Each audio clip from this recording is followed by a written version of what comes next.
Hello lab. तो एक बार आपका फिर से स्वागत है। आज हम एक एप्लीकेशन के बारे में बात करेंगे। इस एप्लीकेशन में बेसिकली ये एप्लीकेशन का जो काम है वो सिंगल डिजिट के क्वेश्चंस को जनरेट करना है। तो ये एप्लीकेशन जो है मैं अपने बेटे को डेडिकेट करूँगा, क्योंकि वो हर बार मुझसे क्वेश्चंस जनरेट करने को कहता है। तो मैंने एक ऑटोमेटेड जो है एक एप्लीकेशन बनाया जो कि मुझे क्वेश्चंस जनरेट करके देता है। तो इसका छोटा सा एक ओवरव्यू दे देता हूँ, जिससे थोड़ा सा एप्लीकेशन का जो है वो फ्लो क्लियर हो जाएगा। तो यहाँ पर हम टाइमिंग डिसाइड कर सकते हैं कि हर एक क्वेश्चंस के लिए कितना देर हम टाइम देना है, हमें कितने वक्त देना है कि एक क्वेश्चंस को सॉल्व करने के लिए। ठीक है, तो आप 2 सेकंड, 4 सेकंड, 10 सेकंड, 24 सेकंड, ठीक है, तो आप यहाँ पे सेकंड्स कर सकते हैं। प्लस यहाँ पे क्वेश्चंस जो है आप यहाँ पे क्वेश्चंस दे सकते हैं कि कितने क्वेश्चन जो है वो जनरेट करना है। 5 से मतलब मिनिमम मैंने यहाँ पे 5 क्वेश्चन रख रखा है, मैक्सिमम जो है आप यहाँ पर 30 क्वेश्चंस मैंने यहाँ पर रख रखा है।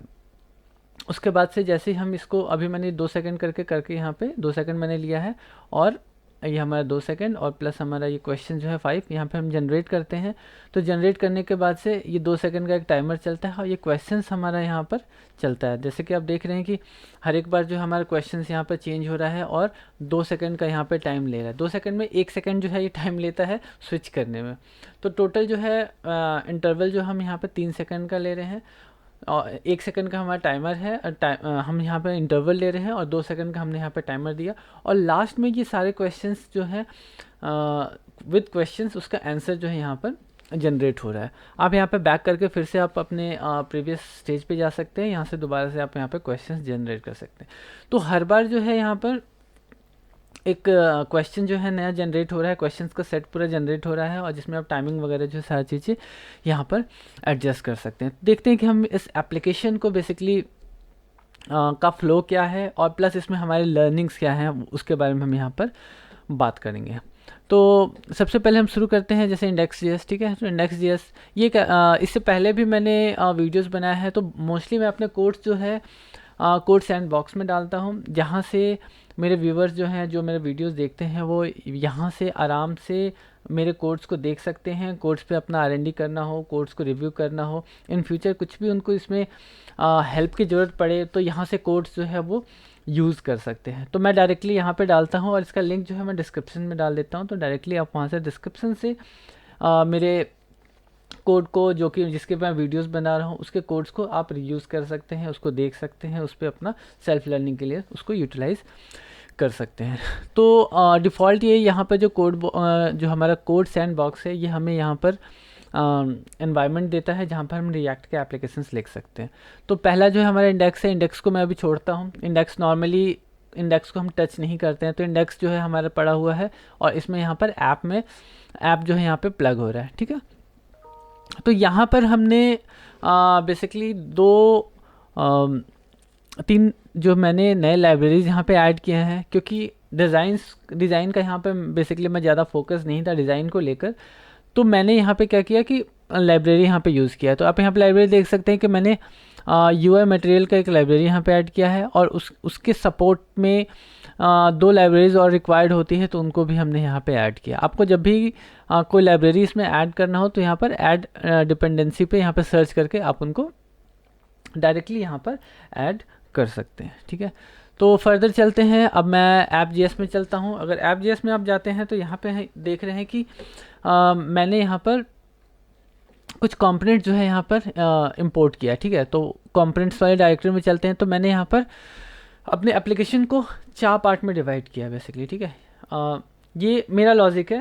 अगेन किसी भी सिचुएशंस को हैंडल करने के लिए हर किसी का अपना एक अलग व्यू होता है, अपना एक लॉजिक होता है।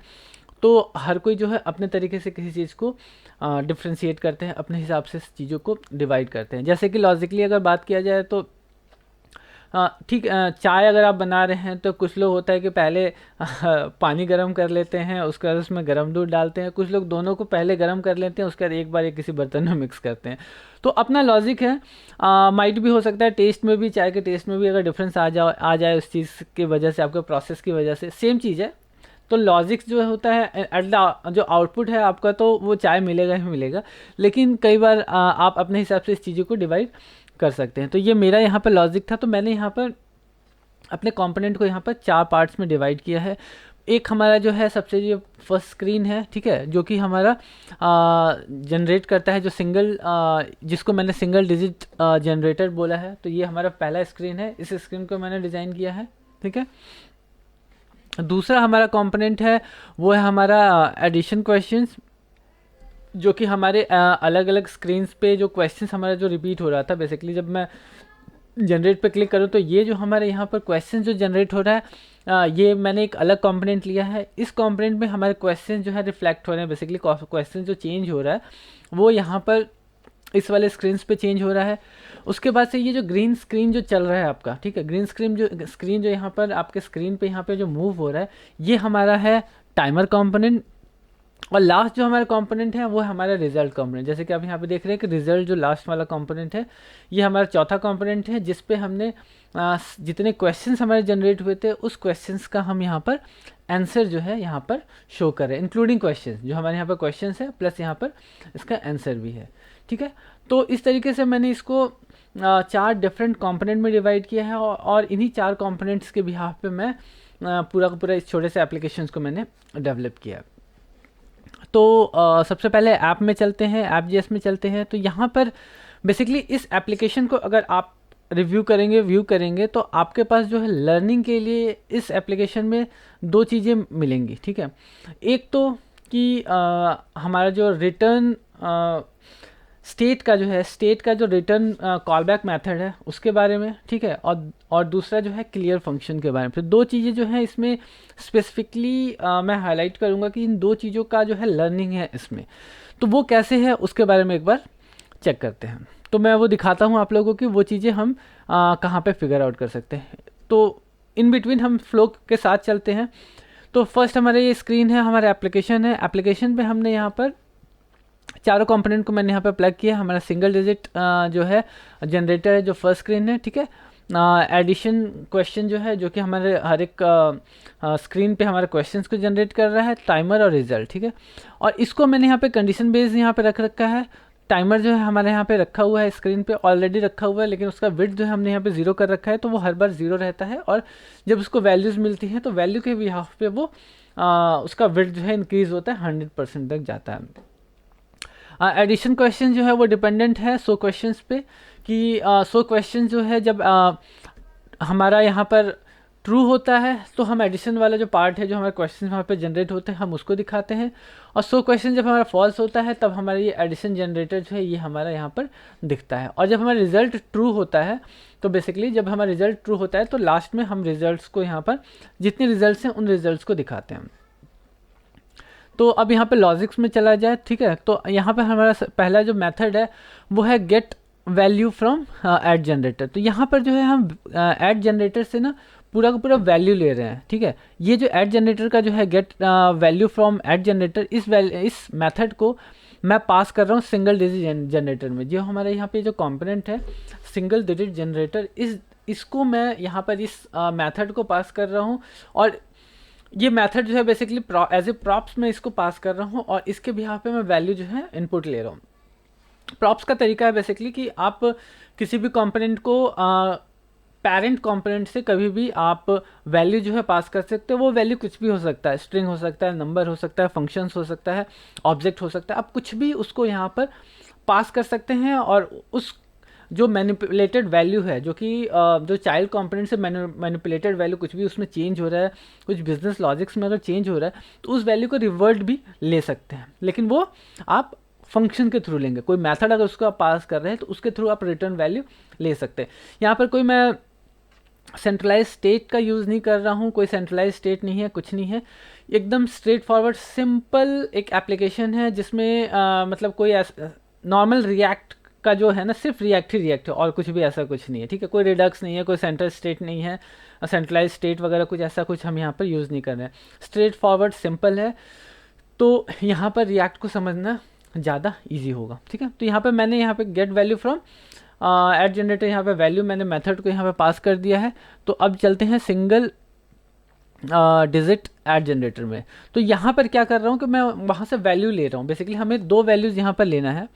अगर मैं आपको यहाँ पे दिखाऊं तो यहाँ पे मैं दो वैल्यू ले रहा हूँ, ठीक है। वो दो वैल्यू क्या है, एक तो टाइम गैप, ठीक है, जो कि हमारा पहला वैल्यू है, दूसरा जो है नंबर ऑफ क्वेश्चंस, कितने नंबर्स ऑफ क्वेश्चन जो है हमें चाहिए, ठीक है। दो चीज़ें हमें चाहिए यहाँ पर, एक तो कि टाइम गैप्स, हर एक क्वेश्चंस का जो टाइमिंग हमें देना है वो कितने सेकेंड का देना है, दूसरा कि कितने क्वेश्चन जो है जनरेट करना है। तो डिफ़ॉल्ट जो हमारा 5 है और 2 है, ठीक है। 2 हमारा टाइमिंग है और 5 जो है हमारे यहाँ पर नंबर ऑफ क्वेश्चंस है।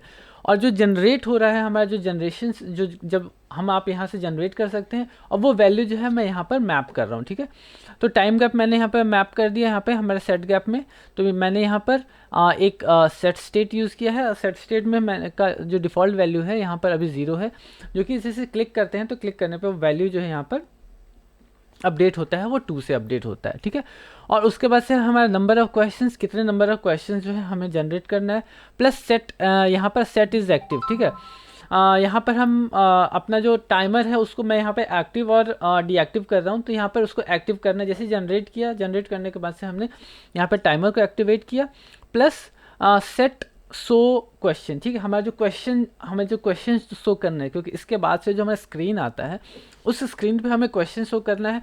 तो उसको ऑन करने के लिए हम एक मतलब एक फ्लैग हम यूज़ कर रहे हैं, उसको हम यहाँ पे ऑन करते ही वो जो है स्क्रीन हमारे यहाँ पर स्क्रीन विजिबल हो रहा है, और ये वाला जो स्क्रीन है ये यहाँ पर ऑफ हो रहा है, ठीक है। तो यहाँ पर हम इस 4 स्टेट को यहाँ पर मेंटेन कर रहे हैं। फर्दर चलते हैं, तो आगे चलने के बाद से यहाँ पर मैं एक एरे ले रहा हूँ, ठीक है। और एरे में मैंने यहाँ पर नंबर्स जनरेट किया बेसिकली। आप यहाँ पर देख सकते हैं नंबर ऑफ क्वेश्चन, जो जितने नंबर ऑफ क्वेश्चन जो हमें जनरेट करना है उसको मैं यहाँ पर एक यहाँ पे मैंने एक ब्लैंक एरे लिया है और उसके थ्रू मैं यहाँ पे वैल्यूज़ में जनरेट करा रहा हूँ, ठीक है। तो यहाँ पे एक एरे लेके मैंने वैल्यू जनरेट कराया, और वो वैल्यू जो है मैं इस एरे में यहाँ पे पुश कर रहा हूँ, बेसिकली यहाँ पर रिटर्न कर रहा हूँ। और ये 90 मैंने ले रखा है, बेसिकली 2 डिजिट का मुझे जनरेट करना है। और मिनिमम जो है स्मॉलेस्ट वैल्यू जो है वो मेरा 10 होना चाहिए, ठीक है। तो मैंने यहाँ पर ये मेथड जो है मुझे 90 से लेके 10 के बीच में मुझे जो है वैल्यूज़ जनरेट करके दे रहा है, और उसी वैल्यू के बिहाफ पे एक्चुअली जो 2 डिजिट वैल्यू दे रहा है, उन्हीं दो वैल्यूज़ को मैं यूज़ कर रहा हूँ। बेसिकली यहाँ पे मैं दो अलग अलग वैल्यूज़ मैं यहाँ पे नहीं ले रहा कि मैं 2 एरो बना रखा हूँ, एक में मैंने एक डिजिट लिया है, दूसरे में मैंने दूसरा डिजिट लिया है। मैंने सिंगल ही एक 2 डिजिट का मैंने वैल्यू लिया है, और उन्हीं दोनों को मैं बाद में ब्रेक करके मैं उसको एडिशन करने के लिए मैं उसको यूज़ कर रहा हूँ। सिंपल है, जैसे कि अगर 45 आता है तो 45 4 + 5 इस तरीके से मैंने यहाँ पे यूज़ किया है। आप इसको दूसरे तरीके से भी आप यूज़ कर सकते हैं कि आप 2 डिफरेंट एरे ले लीजिए, और 2 डिफरेंट एरे में वैल्यू को अलग अलग प्लेस करिए, और उसके इंडेक्स से वैल्यू को उठाकर आप स्क्रीन पे दिखाइए, और बाद में एंड में उनका रिज़ल्ट जो है वहाँ पर भी प्रिंट कर सकते हैं। तो मुझे यहाँ पर ये मेथड इजी लगा, मुझे जिस तरीके से इजी लगा मैंने उस तरीके से इस एप्लीकेशन को बनाने की कोशिश की है। तो 2 तरीके हैं, दूसरा तरीका भी आप कर सकते हैं। यहाँ पे थोड़ा सा आपका प्रोसेस जो है थोड़ा सा बढ़ जाएगा। यहाँ पे 2 एरे आपको मेंटेन करना पड़ेगा, दोनों के इंडेक्स वैल्यूज़ उठाना पड़ेगा और डालना पड़ेगा। यहाँ पर मैं अब ऐसे नहीं कर रहा, ठीक है। तो डिपेंड करता है कि आप इसको किस तरीके से ले रहे हैं। तो इस तरीके से हमारे यहाँ पर अगर आप देखें तो यहाँ पर हमारा जो है एरे जनरेट हो रहा है, और इसी एरे को हम यूज़ कर रहे हैं फर्दर आगे जाके नेक्स्ट वाले स्क्रीन पे। उसके बाद जैसे कि आप यहाँ पे देख रहे हैं सो इनिशियल स्क्रीन बेसिकली एक तरीके से आप यहाँ पर इसको रीसेट मान लीजिए। पूरा का पूरा जो स्क्रीन है उसको एप्लीकेशन को रीसेट करा जा रहा है। तो रीसेट के लिए मैं उसको रिजल्ट वाले में दे रहा हूँ, जहाँ पे बैक के क्लिक पे हम यहाँ पर रीसेट वाले पे आ रहे हैं, ठीक है। उसके बाद आता है हमारा स्टॉप टाइमर बेसिकली हमारा जो टाइमर जो चल रहा है उसको स्टॉप करने के लिए मैं यहाँ पे यूज़ कर रहा हूँ, क्योंकि जैसे ही मैं इसको इज़ एक्टिव कर रहा हूँ, अपने टाइमर को ऑन कर रहा हूँ, इज़ एक्टिव कर रहा हूँ, एक्टिव होने के बाद से उसको स्टॉप होने के लिए मुझे उसको दोबारा से जो हमारे इज़ एक्टिव है जो फ्लैग यहाँ पर, उसको मुझे यहाँ पर फॉल्स करना पड़ेगा। और फॉल्स करने के लिए मुझे किसी मेथड का यूज़ करना पड़ेगा जो कि हमें बताए कि यार अब जो है हमारा क्वेश्चन जो है कंप्लीट हो गया है, इसका टाइमिंग कंप्लीट हो गया, नेक्स्ट क्वेश्चन के लिए जाओ, या हमारा कंप्लीट हो चुका है सारे क्वेश्चंस, तो जो है हमें रिजल्ट पे ले जाओ। तो ये 2 चीज़ों के लिए मैंने यहाँ पर हैंडल करने के लिए मैंने यहाँ पर स्टॉप टाइमर लिया है, और इसी स्टॉप टाइमर से ही मैं अपना लोडर जो है, लोडर या उसको टाइमर कह लीजिए, मैं उसको यहाँ पर हैंडल कर रहा हूँ। तो अगर मैं अपने टाइमर के अंदर जाता हूँ तो यहाँ पे टाइमर में आप देखेंगे कि मैंने यहाँ पर इज एक्टिव लिया है, ठीक है, और स्टॉप टाइमर और प्लस गैप, ठीक है। गैप लिया है क्योंकि जितना सेकंड यहाँ पे मैं दे रहा हूँ, यहाँ पे जितने सेकंड्स को मैं प्रोवाइड कर रहा हूँ, 2 सेकंड, 4 सेकंड, जो 6 सेकंड यहाँ पे प्रोवाइड कर रहा हूँ, इस सेकंड का जो गैप होना चाहिए टाइमर का, 0 से लेके 100 के बीच में जब ये जाता है तो इसका जो गैप है वो मैं यहाँ पे गैप से डिसाइड कर रहा हूँ, ठीक है। स्टॉप टाइमर जो हमारा मेथड है जिसको मैं ट्रिगर कर रहा हूँ, जिससे मुझे ये पता चल जा रहा है कि पहले क्वेश्चन का टाइमिंग जो है वो कंप्लीट हो चुका है, और उसके बाद से अब मुझे नेक्स्ट क्वेश्चन दिखाना है या मुझे रिजल्ट पे ले जाना है। तो इसके लिए मैंने यहाँ पे एक मेथड यूज़ किया है जिसका नाम मैंने स्टॉप टाइमर दे रखा है। और तीसरा जो है इज़ एक्टिव। इज़ एक्टिव जो है मेरे लोडर को बता रहा है कि अब तुम स्टार्ट हो जाओ, ठीक है, और अब तुम स्टॉप हो जाओ। जब वो 0 पे है और इज़ एक्टिव हुआ, वो स्टार्ट हो गया, जैसे 100 पे गया वो स्टॉप हो गया। तो ये चीज़ें यहाँ पर हम हैंडल कर रहे हैं। तो जैसे कि मैंने पहले भी यहाँ पर बताया था कि यहाँ पर जो है हम दो चीज़ों को हम एक्चुअली रिएक्ट के दो बिहेवियर्स को, दो लर्निंग्स को हम यहाँ पर सीखेंगे, दो नई चीज़ों को यहाँ पर सीखेंगे, जिसमें एक होगा हमारा स्टेट का कॉल बैक, ठीक है, स्टेट कॉल बैक होगा, और दूसरा जो होगा हमारा यहाँ पर क्लियर फंक्शन होगा, ठीक है। तो पहला क्या है, जैसे कि आप यहाँ पे देख रहे हैं कि यहाँ पे मैंने यूज़ इफेक्ट लिया है, ठीक है। यूज़ इफेक्ट के अंदर मैंने यहाँ पर क्लियर टाइमर लेकर मैंने यहाँ पर एक सेट इंटरवल चलाया है, ठीक है। सेट इंटरवल यहाँ पे चलाया है जो कि हमारा टाइमिंग जो है पर सेकंड पे हमारा टाइमिंग जो इंक्रीज़ कर रहा है, जो 2 सेकंड 3 सेकंड का टाइमर यहाँ पर ले रहा है। और आप यहाँ पे देखेंगे कि यहाँ पे जो मैंने सेट प्रोग्रेस बेसिकली जो यहाँ पे स्टेट डिफाइन किया है, इस स्टेट में मैंने यहाँ पर कुछ इस तरीके से मैंने यहाँ पर वैल्यू पास किया। ये वैल्यू जो है यहाँ पर हमारा स्टेट का कॉल बैक फंक्शन है। तो ये स्टेट का कॉल बैक फंक्शन एक्चुअली होता क्या है, जब हम यूज़ स्टेट हम यहाँ पे यूज़ कर रहे हैं तो मैं डायरेक्टली यहाँ पे वैल्यू अगर मैं असाइन करता हूँ तो असाइन करने के बाद से मुझे एग्जैक्ट वैल्यू मुझे मिल जाना चाहिए। जैसा कि नॉर्मली एक थॉट प्रोसेस है कि मैंने यहाँ पे वैल्यू ऐड किया, और वैल्यू जैसे मैंने ऐड किया, ऐड करने के बाद जो ये प्रोग्रेस है, इस प्रोग्रेस का वैल्यू जो है मुझे जस्ट यहाँ इसके नीचे यहाँ पे मुझे मिलना चाहिए। बट ऐसा होता नहीं है। ये इसलिए नहीं होता है क्योंकि ये एसिंक्रोनसली चलता है, ठीक है। हमारा जो सेट स्टेट है, हमारा जो यहाँ पे हम जो यूज स्टेट यूज़ करते हैं, ये एक स्टेप में चलता है, वो किसी न किसी पे डिपेंडेंट रहता है। मतलब आपका एक प्रोसेस चल रहा है, उसके बाद दूसरा प्रोसेस का, तीसरा प्रोसेस का, चौथा प्रोसेस, ठीक है। तो वो सिंक में चलता रहता है, ठीक है। तो अगर आप डायरेक्टली यहाँ पर सेट प्रोग्रेस, जैसे कि यूज स्टेट जो स्टेट को जैसे अपडेट करें, स्टेट को अपडेट करने के बाद ही अगर आप ये उम्मीद कर रहे हैं कि डायरेक्टली अगर आपको यहाँ पर वैल्यू मिल जाए, अपडेटेड स्टेट की वैल्यू मिल जाए, वो पॉसिबल नहीं है, किसी केस में पॉसिबल नहीं है, क्योंकि ये अपना रिएक्ट का अपना मैकेनिज्म है। रिएक्ट अपने मेथड्स को अपने तरीके से हैंडल कर रहा है, तो आपको डायरेक्टली यहाँ पर वैल्यू नहीं मिलेगा। ये देखिए कई बार कन्फ्यूज़न होता है कि हम नॉर्मली है, हम यही सोच रहे हैं कि यहाँ पे एक फंक्शन है, फंक्शन में मैंने वैल्यू दिया और मुझे वैल्यू मिल जाए, ख़त्म बात है, अपडेटेड वैल्यू मिल जाए। बट ऐसा यहाँ पर रिएक्ट नहीं करता है, ठीक है। तो इस चीज़ को खास करके ध्यान दें। तो इस केस में आपको यहाँ पर जो हमारा यूज स्टेट है एक्चुअली, ठीक है, जो स्टेट अपडेट करने के लिए हम जो यहाँ पे यूज स्टेट है, यूज स्टेट का जो हम यहाँ पे मेथड जो हम यहाँ पे ले रहे हैं, जो कि हमारे वैल्यू को अपडेट करने के लिए, उसको उसके लिए यहाँ पर हमें कॉल बैक मैथड यूज़ करना पड़ेगा, ठीक है। अगर आप कॉल बैक मैथड अगर आप यूज़ नहीं कर रहे हैं तो इस केस में आप वैल्यू को अपडेट नहीं कर पाएंगे, आपका वैल्यू जो है अपडेट नहीं होगा, फॉर श्योर ये नहीं होगा, क्योंकि रिएक्ट ऐसे ही काम करता है। ये इस चीज़ के बारे में आपको पता होना चाहिए।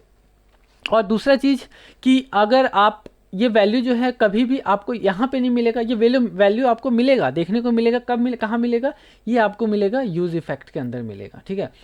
जो पहला यूज़ इफेक्ट वहाँ पर अगर आपको दिखाऊं तो यहाँ पर जो यूज़ इफेक्ट हमने यूज़ किया है, इस यूज़ इफेक्ट के अंदर जो है मैंने यहाँ पर टाइमर चला है, लेकिन वो जो वैल्यू जो कि प्रोग्रेस, यहाँ पर जो प्रोग्रेस वाला जो वैल्यू जो अपडेटेड वैल्यू है, वो मुझे इसके अंदर नहीं मिलेगा, वो मिलेगा किसी दूसरे यूज़ इफेक्ट के अंदर, ठीक है, या यूज़ इफेक्ट के बाहर हमें यहाँ पर मिलेगा, ठीक है।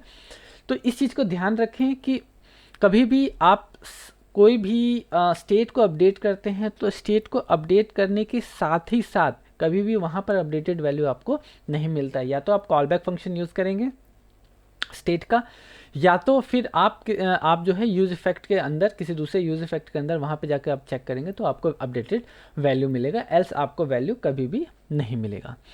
उसके बाद से जैसे कि आप यहाँ पे देख रहे हैं कि नीचे में मैंने यहाँ पे रिटर्न किया है, यहाँ पे मैंने क्लियर फंक्शन कर रखा है, ठीक है, फंक्शन क्लियर किया है और सेट प्रोग्रेस जो है 0 कर रखा है, क्योंकि यहाँ पे इनिशियलाइज हो रहा है ना बेसिकली 0 से लेकर 100 के बीच में ये बढ़ रहा है, बढ़ने के बाद से उसके बाद से इसको फिर से 0 रिसेट मुझे करना है। तो ये हमें यहाँ पर करने की ज़रूरत क्यों पड़ी?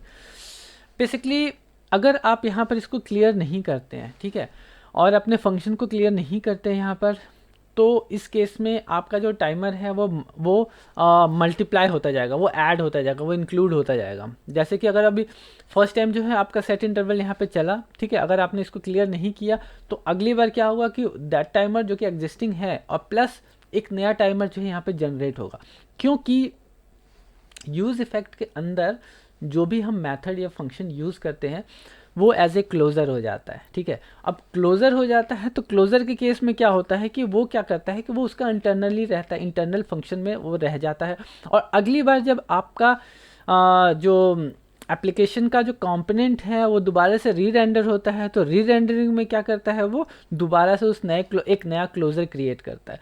तो पहले वाला जो क्लोज़र है वो तो आपका बच गया, बचने के बाद से जो नया क्लोज़र बना वो एक नया आपका टाइमर बन गया।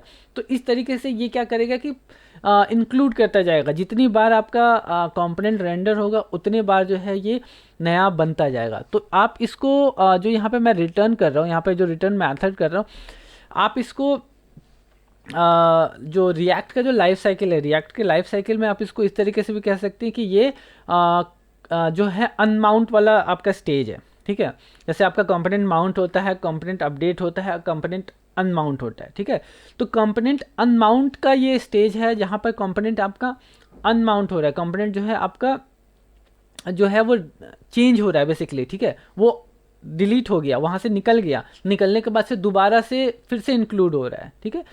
तो ये चीज़ आपको करना ज़रूरी है, आपको अपना जो फंक्शन है उसको क्लियर करना ज़रूरी है। अगर आप यहाँ पे क्लियर नहीं करेंगे तो एक तरीके से ये लैग करने लगेगा, फर्दर जो है ये आपका मेमोरी लीक कर सकता है। तो बहुत बड़ा रोल है एक्चुअली क्लियर फंक्शन का। क्लियर फंक्शन जो है हमेशा आप इस चीज़ को ध्यान रखेंगे, क्लियर फंक्शन जो है आपका जो अनमाउंट जो आपका कंपोनेंट डिड जो अनमाउंट इसका जो लाइफ साइकिल है उस लाइफ साइकिल को ये यहाँ पर यूज़ करता है, और उसी को आप यहाँ पे समझ लीजिए, ठीक है। जो कि जैसे कि जो आपका जो आपका क्लास बेस्ड कंपोनेंट्स होता है, यहाँ पे तो हम फंक्शन बेस्ड कंपोनेंट्स में काम कर रहे हैं, लेकिन जो क्लास बेस्ड कंपोनेंट्स होता है उसमें अलग अलग लाइफ साइकिल्स दिए रहते हैं। यहाँ पर हमारे पास एक ही लाइफ साइकिल है, लेकिन उसको एक जो हमारा यूज़ इफेक्ट है उसको हम 2-3 तरीके से हम यहाँ पर यूज़ कर पाते हैं।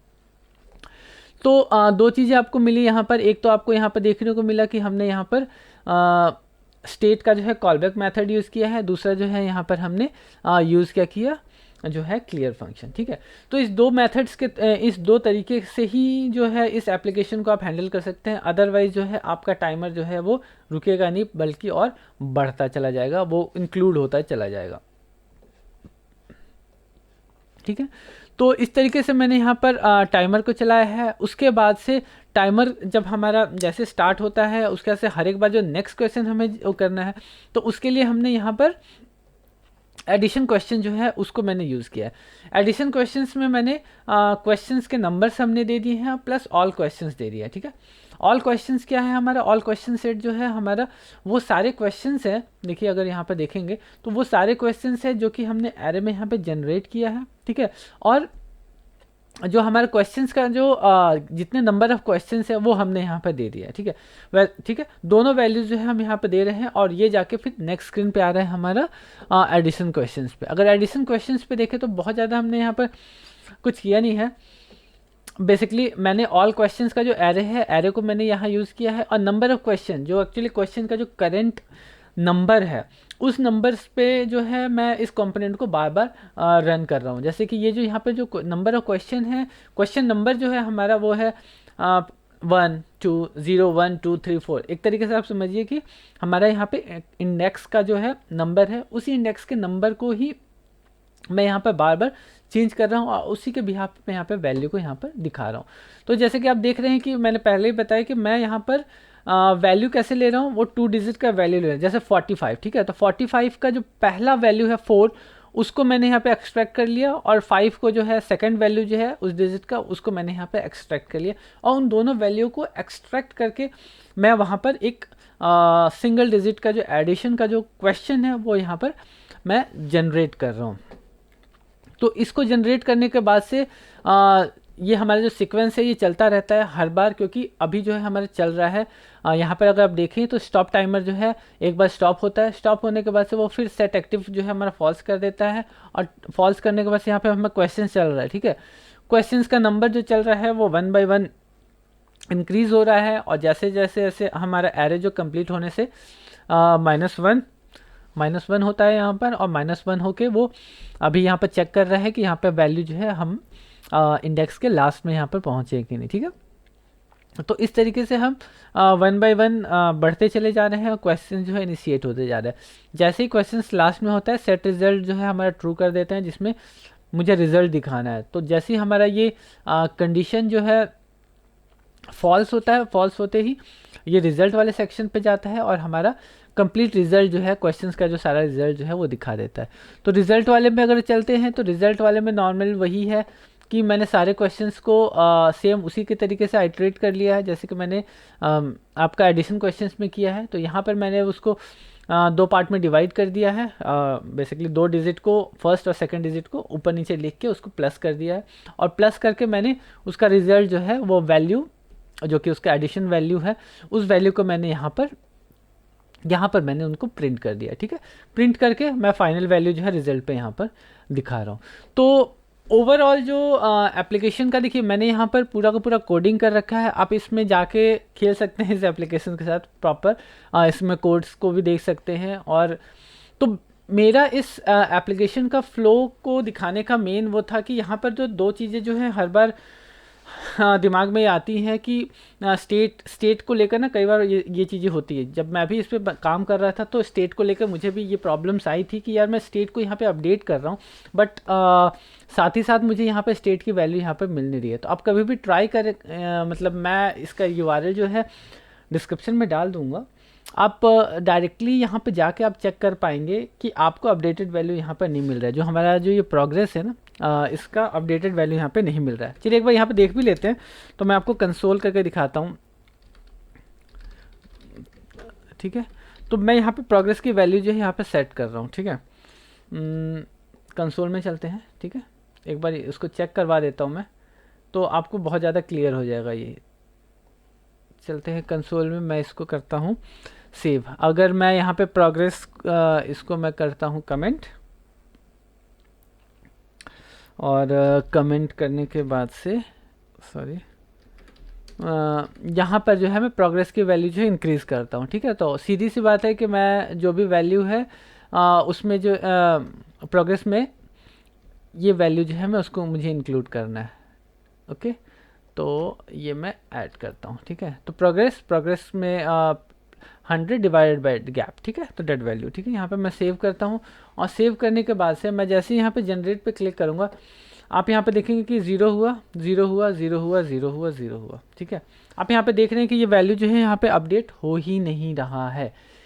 आप ये उम्मीद कर रहे हो कि प्रोग्रेस तो यहाँ पे मैंने वैल्यू यहाँ पे सेट अपडेट किया, लेकिन फिर भी यहाँ पे वैल्यू यहाँ पे मुझे क्यों नहीं मिल रहा है। बल्कि वो वैल्यू अगर मैं यहाँ पे आपको दिखाऊँ, ठीक है, तो आपको यहाँ पे मिलेगा कि यहाँ पे वो वैल्यू जो है मिल रहा है। सेव करते हैं, एक बार इसको रिफ़्रेश हो जाने दीजिए, ठीक है। रिफ़्रेश होता है, यहाँ पे मैं जनरेट पे क्लिक करता हूँ, देखिए पहला तो यहाँ नहीं मिल रहा है, देखिए, लेकिन यहाँ पे 50 मिला, 0, ठीक है। तो ये वैल्यू जो है अब यहाँ पे अपडेट नहीं कर रहा है। फर्स्ट टाइम आपका वैल्यू अपडेट हो गया। जैसे ये यहाँ पे मैं ये दिखाना चाहता हूँ कि फर्स्ट टाइम जो है यहाँ पे देखिए यहाँ पर आपने वैल्यू सेट किया, सेट करने के बाद से बट यहाँ पे आपको ये वैल्यू जो है यहाँ पे नहीं मिला, ये 0 ही रह गया, और यूज़ इफेक्ट में ये वैल्यू जो है वो 50 आके रह गया, ठीक है। तो यहाँ पे इसलिए यहाँ पे हम कॉलबैक फंक्शन यूज़ करते हैं। तो ये क्या करता है कि हमें प्रीवियस वैल्यू जो है, पुराना जो हमारा वैल्यू है वो हमें यहाँ पर देता है, और उस वैल्यू के बिहाफ पे जो है हमारा वैल्यू जो है वो इंक्रीज़ होता है। अब देख रहे हैं, अब यहाँ पे आपका जो है 150 आपका वैल्यू जो है बढ़ना शुरू हो गया।